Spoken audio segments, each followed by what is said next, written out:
ከአዳማ ወደ ባሌ ጉዞ በሚያደርጉ የጭነት ተሽከርካሪዎች ላይ ከሌሊቱ 9 ሰዓት ጥቃት እንደተፈጸመባቸውና እንደተዘረፉ ተሰማ።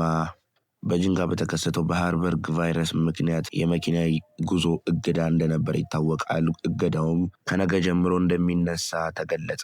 አድማጭ ተመልካቾቻችን እውነተኛና ታማኝ ፈጣን ዜና ማግኘት ከፈለጋችሁ ቪዲዮአችንን ላይክ እንዲሁም ሰብስክራይብ በማድረግ ቪዲዮ ስንለቅ እንዲደርሳችሁ የደወል ምልክቱን በመጫን አጋሮቻችን ይሁኑ። ወደ ዜናው እንገባለን።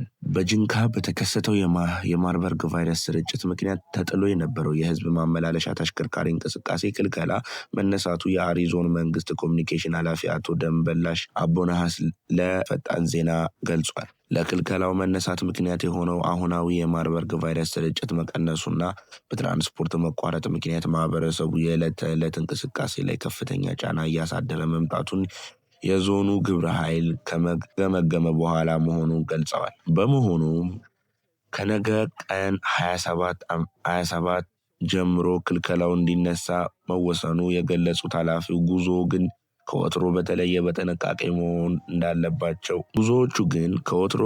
በጥንቃቄ መሆን እንዳለባቸውና በመናኸሪያ የሚደረጉ የግንዛቤ ማስጨበጫ የጥንቃቄ ሂደቶች ተጠናክረው እንደሚቀጥሉ ተናግረዋል። ህብረተሰቡ የተሽከርካሪ ባለንብረቶች ይህንኑ በመረዳት አስፈላጊውን ጥንቃቄ እንዲያደርጉ አቶ ደንበላሽ አሳስበዋል። ቪዲዮአችንን ላይክ ማድረግ፣ ሰብስክራይብ ማድረግ እንዲሁም የደወል ምልክቱን መጫን እንዳይረሳ።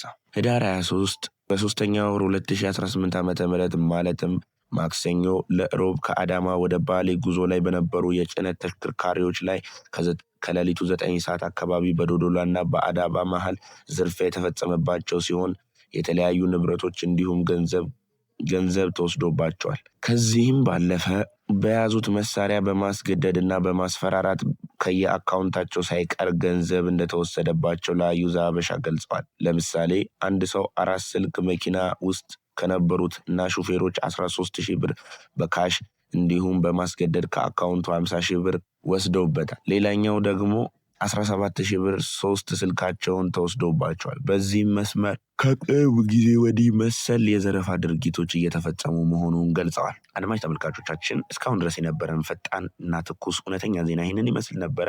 ቪዲዮአችንን ላይክ እንዲሁም ሰብስክራይብ በማድረግ የደወል ምልክቷን ይጫኑ።